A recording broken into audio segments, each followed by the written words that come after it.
Halo, oke, di video ini sesuai judul ya, gimana sih Mas cara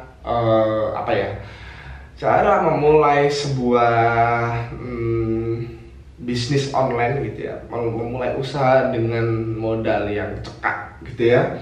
Kemarin saya sempat ngopi dengan beberapa kawan di kampus gitu ya.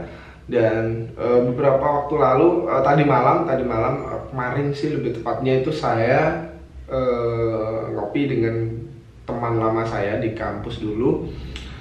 Kemudian dia bilang gini, ati karep bondo cupet gitu intinya. Nah, maksudnya itu gini, dia sudah niat, tapi ternyata bondo itu bahasa Indonesianya itu adalah modalnya itu dikit gitu, nggak ada. Biasanya terbentur di situ. Kemudian misalkan nih mau buka usaha, terus misalkan dia mengajukan pinjaman ke bank gitu ya, kur bahasanya, kur itu dia terbentur misalkan agunannya misalkan rumah gitu. Jangankan untuk memberikan sebuah jaminan kepada bank gitu loh. Usahanya saja modalnya kecil, bagaimana memberikan jaminan gitu kan. Kemudian banyak sekali pertanyaan-pertanyaan mirip seperti itu yang kurang lebih sebenarnya bagaimana sih memulai sebuah bisnis, entah itu offline atau online. Tapi sekarang kalau saya condongnya lebih ke dunia digital ya, karena 2018 menuju ke 2019 ini digital marketing udah seperti hal yang kalau nggak dijalankan tuh aneh gitu kalau bagi usaha zaman sekarang, zaman now gitu. Nah, oleh karena itu saya akan lebih condong menjelaskannya ke dunia online saja. Nah, lalu bagaimana cara memulainya gitu. Sebenarnya untuk memulai semua itu bisa dibilang gampang, bisa juga dibilang susah gitu. Maksudnya gampang susah lah gitu. Ketika teman-teman ada niat tapi modalnya nggak ada, gimana? Atau sebaliknya, sebaliknya itu malah lebih banyak kasusnya itu lebih banyak. Dia nggak niat untuk bisnis misalkan, nggak niat untuk jualan, nggak niat untuk usaha pokoknya, tapi modalnya gede banget. Itu banyak sekali yang kayak gitu. Atau sebaliknya itu tadi, hati dan pikiran sudah niat gitu ya, sudah ingin membuka usaha, menjual produk, berdagang, tapi pada akhirnya dia terbentur masalah modal dan akhirnya nggak jalan. Nah, kita akan masuk kepada trik pertama. Trik pertama itu adalah trik pertama itu adalah disiplin menurut saya. Nah, gini, jadi dengan modal yang dikit, maksudnya yang kecil gitu ya, yang pas-pasan, modal cekak bahasanya, pas-pasan banget deh gitu. Pokoknya bondone cupet, caranya wong Jawa kayak gitu. Itu kita harus disiplin. Dengan disiplin itu nanti ada efeknya. Salah satunya efek langsungnya adalah sadar diri gitu ya, mawas diri, sadar diri, merendah gitu ya. Karena dia disiplin, maksudnya disiplin itu misalkan nih ada modal 1 juta untuk bikin something yang sekiranya untuk bisa dijual gitu ya, ya harus disiplin 1 juta gitu. 1 juta itu untuk apa? Misalkan yang 750.000 untuk beli, kalau dalam misalkan teman-teman mau beli server gitu ya, beli domain, ya udah 750.000 ini untuk beli kebutuhan server misalkan. Nah, itu ya harus dibelikan gitu loh. Jangan kemudian, kan kejadiannya kan banyak seperti ini, pinjam uang, kemudian mengajukan pinjaman ke bank sekian juta, sekian puluh juta. Setelah uang dipegang nih, misalkan nih saya pegang uang 10 juta nih, di sini 10 juta, di sini 10 juta, artinya sudah pegang 20 juta tuh. Nah, sebelum pinjam ke bank nih, dia udah niat, saya pokoknya pinjam duit untuk bisnis ini jualan gini. Setelah pinjam uang udah di tangan, ternyata nggak dibuat seperti itu. Nah, itu sudah melenceng dari niat, disiplinnya udah nggak ada. Hampir bisa dipastikan kalau seperti itu, saya rasa nggak akan jalan gitu. Itu pertama. Jadi disiplin itu wajib. Kedua, itu harus pintar memanage gitu ya, manajemennya harus bagus.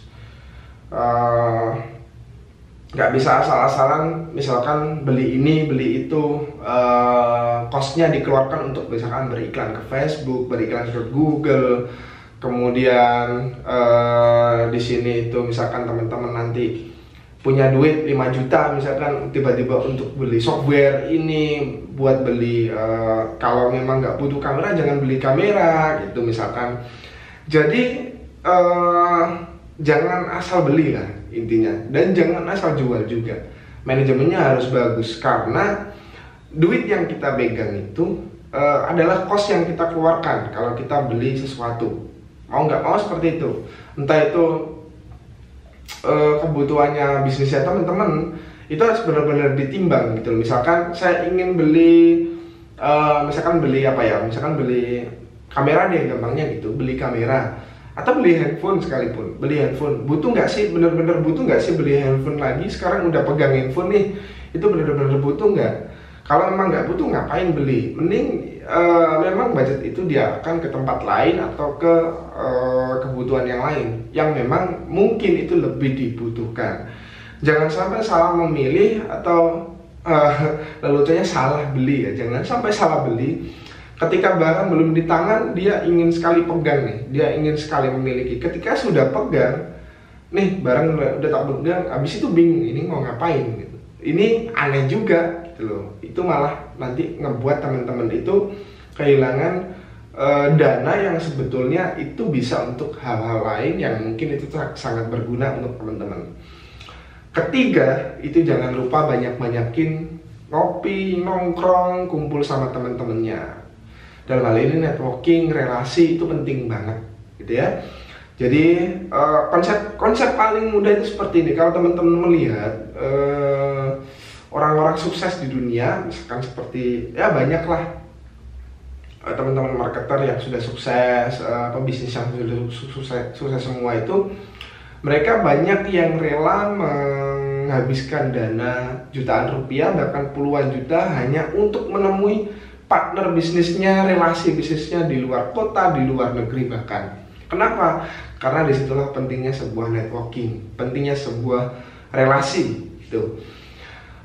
Banyak-banyak, jangan terlalu apa ya istilahnya, jangan terlalu ya teman-teman, seorang pedagang, seorang pengusaha bolehlah ngomong kalau saya bebas mau ngapain aja, tapi jangan lupa untuk bersilaturahmi, berrelasi, berhubungan dengan orang lain, membangun hubungan dengan orang lain, entah itu dalam konteks satu bisnis, maksudnya sesama pebisnis yang jualan produknya sama, bisnisnya sama dan lain-lainnya, atau mungkin